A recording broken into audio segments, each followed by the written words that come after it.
வணக்கம் நேயர்களே. நாம் இன்றைக்கி பார்க்க போகிறது பழமொழி, அதற்கான விளக்கம்தான். பழமொழியை ஒரு முறை சொல்கிறேன். வல்லவனுக்கு புல்லும் ஆயுதம். இதுதான் பழமொழி. இந்த பழமொழி எப்போவுமே பழமொழிகள் அப்படின்னா இன்றைக்குமே கூட கிராமத்தில் தான் அதிகமாக பயன்படுத்துகிறாங்க. நகர்ப்புறங்களில் ஒரு சில பழமொழிகள் பயன்படுத்துவாங்க. ஆனால் கிராமப்புறங்களில் மட்டும்தான் எந்த ஒரு செயலை செய்யும் பொழுதுமே அதை பழமொழியோடு ஒப்பிட்டு சொல்லி தான் அந்த செயலை செய்கிறாங்க. அந்த வகையில் வந்த பழமொழி தான் வல்லவனுக்கு புல்லும் ஆயுதம். இந்த வல்லவன் யார்? அவனுக்கு புல் எதுக்கு ஆயுதமாக இருக்கணும்? இப்படி ஒரு வினா நமக்குள்ளே எழுது இல்லையா? அப்போது அந்த வல்லவன் என்பது யார் அப்படின்னா, வலிமையான உடல் அமைப்பு கொண்டவன் தான் வல்லவன். அந்த வலிமையான உடல் அமைப்பு இருக்கிற ஒரு வீரனுக்கு தான் வல்லவன் அப்படின்னு பேர். அந்த வல்லவனுக்கு புல் எப்படி ஆயுதமாகும்? வாங்க பார்ப்போம். அதுக்கு முன்னாடி வேற ஒரு கருத்தையும் நாம் முதல்ல பார்க்கலாம். இப்போது இந்த உலகம் மிகப்பெரிய பொருளாதாரத்துலேயும் சரி அல்லது தொழில்நுட்பத்துலேயும் சரி வளர்ச்சி அடைஞ்சிருக்கு அப்படின்னு பார்க்குறோம்.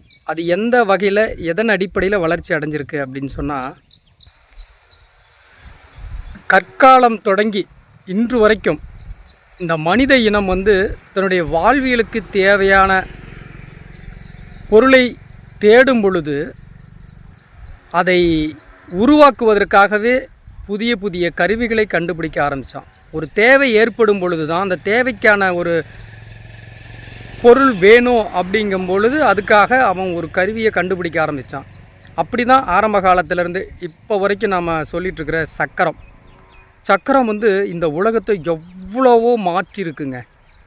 அந்த ஒரு சக்கரம் கண்டுபிடிப்புன்றது இந்த உலகத்தின் விஞ்ஞானத்தின் முதல் திறவுகோல், சாவி. விஞ்ஞானத்தினுடைய கதவுகளை திறந்தது இந்த சக்கரம் அப்படிங்கிறது தாங்க.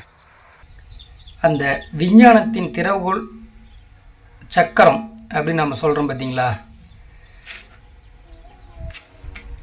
அதுதாங்க விஞ்ஞானத்தில் மிகப்பெரிய மாற்றத்தை கொண்டு வந்தது.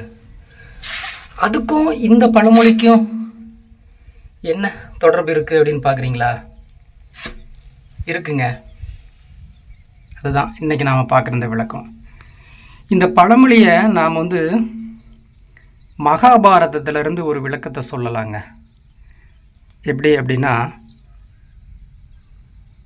பாண்டவர்களும் சரி கௌரவர்களும் சரி சிறுவர்களாக இருக்கும் பொழுது விளையாடிட்டு இருக்காங்க. அவர்களுக்கு தான் துரோணர் அப்படின்ற ஒரு குரு இருந்தார் இல்லைங்களா? போர் பயிற்சிகளையும் வாழ்க்கை கல்வி தத்துவங்களையும் கற்றுக் கொடுக்குற ஒரு குரு துரோணாச்சாரியார் இருந்தார். அந்த துரோணாச்சாரியார் ரெண்டு தரப்புக்குமே, பாண்டவர்களுக்கும் சரி கௌரவர்களுக்கும் சரி, பாரபட்சம் இல்லாமல் கல்வி கற்றுக் கொடுக்கிறார். அவர்கள் சிறுவர்களாக இருக்கும் பொழுது ஒரு நாள் என்ன செய்கிறாங்கன்னு சொன்னால், விளையாண்டுட்டு இருக்காங்க. குருகுலத்தில் கல்வியெல்லாம் முடிஞ்ச பிறகு ஒரு பந்தை வச்சு விளையாண்டுட்டு இருக்காங்க. அந்த பந்தை வச்சு விளையாண்டுட்டு இருக்கிற அந்த சமயத்தில் அந்த ஒரு பந்து பக்கத்தில் இருக்கிற கேணியில் விழுந்துருது.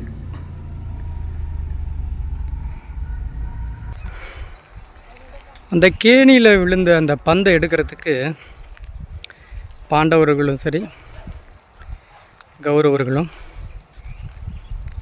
ரொம்ப முயற்சி எடுக்கிறாங்க. ஆனால் அந்த கிணத்துல விழுந்த அந்த பந்தை அவர்களால் எடுக்க முடியல. ரொம்ப நேரம் போராடிட்டுருக்காங்க. அந்த நேரத்தில் இவர்களுடைய குரு துரோணர் அங்கே வெளியில் வராரு. இவர்கள் ஏதோ முயற்சி பண்ணிகிட்ருக்காங்க, கிணத்துக்கிட்ட நின்று என்ன பண்ணுறாங்க அப்படின்னு பார்க்குறாரு. பார்க்கும் பொழுது இந்த விஷயம் தெரிய வருது அவருக்கு. சொல்கிறாங்க, பாண்டவர்களும் சொல்கிறாங்க கௌரவர்களும் சொல்கிறாங்க, எல்லாம் சிறுவர்கள் தானே சொல்கிறாங்க. அந்த சிறுவராக இருக்கும் பொழுதே பார்த்திங்கன்னா அவர்களுக்கான அந்த விளையாட்டுத்தனம் இருந்தாலும் குருவை மதிக்கணும் அப்படின்ற ஒரு குணம் பண்பு அவர்களிடத்தில் நிறையவே இருந்திருக்கு. துரோணாச்சாரி தன்னுடைய குரு துரோணாருக்கு எப்படி மரியாதை கொடுக்கணும் அப்படின்றது. எனவே அந்த அடிப்படையில் இவங்க எல்லாருமே நல்ல ஒரு மரியாதை கொடுத்து சொல்கிறாங்க. அப்புறம் துரோணர் சொல்கிறாரு, இதை ரொம்ப எளிமையாக எடுத்துடலாமே, நீங்கள் யோசிக்கலையா அப்படின்ட்டு ஒவ்வொருத்தருக்கே கேட்குறாரு. என்ன செய்யலாம், எப்படி எடுக்கலாம் அப்படின்னு. ஆனால் ஆளுக்காலு ஒரு கருத்து சொல்கிறாங்க. ஆனால் அந்த கருத்து எல்லாமே வந்து அப்போதைக்கு அந்த பந்தை எடுக்கக்கூடிய வகையில் இல்லை. ஏன்னா சிறுவர்கள் அவங்களுக்கு என்ன தோணுமோ அதை தானே சொல்லுவாங்க. ஆனால் துரோணாச்சாரியார் சொல்கிறாரு, நம்மக்கிட்ட எப்பவுமே ஆயுதமாக ஒரு பொருள் இருக்கணும் அப்படிங்கிறது அவசியம் இல்லை. இருக்கிற பொருளை நம்ம ஆயுதமாக பயன்படுத்தணும். இருக்கிற பொருள் நம்மக்கிட்ட பக்கத்தில் என்ன இருக்குது அதை எப்படி நம்ம ஆயுதமாக மாற்றணும் அப்படிங்கிறத நம்ம யோசிக்கணும் அப்படின்னு சொல்லிவிட்டு, சரி இப்போ அந்த பந்தை எடுக்கணும் அவ்வளோதானே அப்படின்னு சொல்லிவிட்டு சுற்றி பார்க்குறாரு. அந்த கிணத்துக்கு பக்கத்தில் பார்க்குறாரு. அங்கே பார்க்கும் பொழுது நாணல், அதுவும் ஒரு புல் வகை தான். நாணல் புற்களாக அங்கே நல்லா வளைஞ்சு நிற்கிது. அது எடுக்க சொல்கிறாரு. அவர் எடுக்கிறார் வரிசையாக எல்லா நாணல். அது நாணல்ங்கிறதும் ஒரு புல் வகை தான். எடுக்கிறார். இது எடுத்து என்ன செய்கிறாரு அப்படின்னு சொன்னால், அந்த பந்தை குறிபார்த்து அந்த பந்து மேலே எறிகிறார். அது இந்த நாணலை கூர்மையாக்கி அந்த பந்தை நோக்கி எறிகிறார். சரியாக அந்த நாணல் புல்லும் போயிட்டு அந்த பந்து மேலே குத்தி நின்றுடுது. அதுக்கப்புறம் அடுத்தடுத்து நிறைய நாணலை வந்து அந்த நாணலை நோக்கி குறிபார்த்து எறிகிறாரு. அது ஒன்றன் பின் ஒன்றாக அந்த புல்லின் மீது குத்தி நின்றுடுது. அம்பு எய்வதைப் போலவே.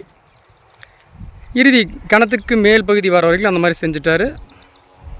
அதுக்கப்புறம் எளிமையாக அந்த பந்தை எடுத்துட்டாங்க. இது வந்து ஒரு செயல் மட்டும் இல்லை, அந்த குரு துரோணர் செஞ்சது அருகில் இருந்த சிறுவர்களுக்கு வாழ்க்கையினுடைய ஒரு பாடத்தை கற்றுக் கொடுத்துருக்கார். வாய் வழியாக விளக்கம் சொல்லாமல் செயல்முறையாகவே இந்த விளக்கத்தை அவர் கொடுத்துருக்கார். பந்தை எடுத்துட்டாங்க. இதுதான் மகாபாரதத்தில் இருக்கிற இந்த பழமொழிக்கு உருவானதுக்கு ஒரு காரணமாகவே நம்ம சொல்லப்படுது. இது மட்டும்தானா? அப்போ இதே மாதிரி ராமாயணத்தில் எதுவும் இல்லையா அப்படின்னா, அங்கேயுமே ஒரு நிகழ்வு இருக்குங்க, நடந்திருக்கு. இந்த ராமாயணத்தில் ராவணன் சீதையை கடத்தி கொண்டுட்டு போகிறாரு. அப்படி போகும் பொழுது ஒரு பெரிய ஒரு போர் நடக்குது இல்லையா?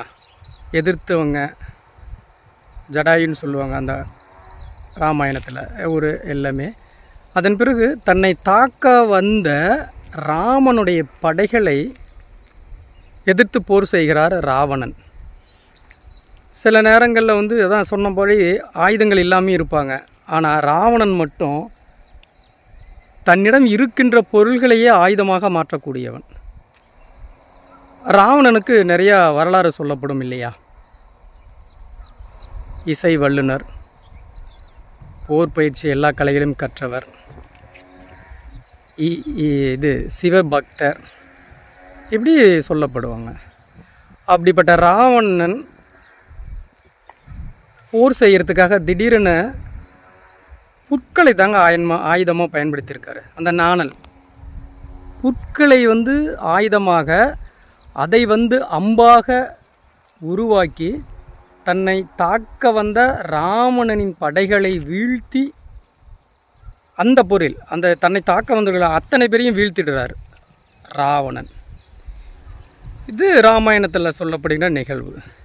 இப்போ நாம் இதெல்லாமே பார்க்கும் பொழுது இந்த பழமொழி இந்த ஒரு நிகழ்வுக்காகத்தான் உருவாக்கப்பட்டதா அப்படின்றத நாம் யோசிக்க தோணுது. ஏன்னா பழமொழிகள் எப்போவுமே வந்து பழமொழி உருவான பின்னாடி அப்படி ஒரு சம்பவத்தோடு ஒப்பிடுறது கிடையாதுங்க. ஏன்னா பழமொழிகள் வந்து ஒரு வாழ்க்கையில் நடந்த சம்பவத்தின் அடிப்படையில் தான் உருவாகும். சரிங்க, இப்போ நாம் இது தனித்தனியாக இந்த கருத்து நாம் சொன்னாலும் இப்போ ஒட்டுமொத்தமான அதனுடைய சாராம்சம் என்ன அப்படின்னு பார்க்கலாம். அப்படின்னா,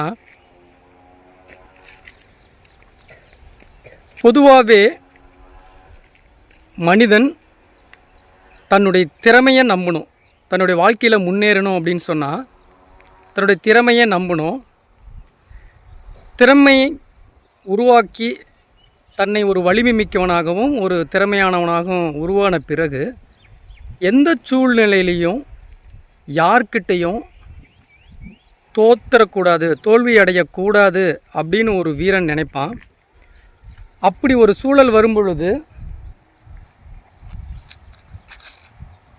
அந்த சமயத்தில் போர் அப்படின்னு ஒரு சூழல் ஏற்படும் பொழுது தன்னிடம் ஆயுதம் இல்லை அப்படின்னு சொல்லி எந்த ஒரு வீரனும் எந்த ஒரு திறமையானவனும் தன்னிடம் ஒரு போர்க்கருவி இல்லை அப்படின்னு நினைக்கவே மாட்டாங்க. ஏன்னா தன்னிடம் இருக்கின்ற அல்லது தன்னை சுற்றி இருக்கின்ற பொருள்களையவே ஆயுதமாக மாற்றுவாங்க. அதுதான் அந்த திறமைக்கு இருக்கிற ஒரு வலிமை. அதன் அடிப்படையில் தான் இந்த பழமொழி வல்லவனுக்கும் புல்லும் ஆயுதம். இந்த பழமொழியினுடைய விளக்கம் உங்களுக்கு பிடிச்சிருந்தா லைக் பண்ணுங்கள். நிறைய பேர் பார்க்குறீங்க பழமொழிகளை, சப்ஸ்கிரைப் பண்ணாமல் இருக்கீங்க. நேற்று போட்ட இந்த பழமொழிக்கு மட்டுமே சப்ஸ்கிரைப் வந்திருக்கீங்க, விளக்கம் கொடுத்துருக்கீங்க. பார்த்தது ரொம்ப எனக்கு மகிழ்ச்சி.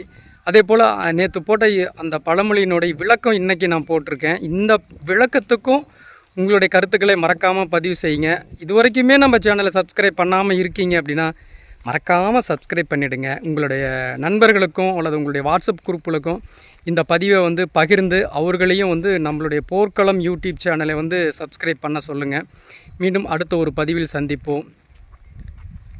நன்றி, வணக்கம்.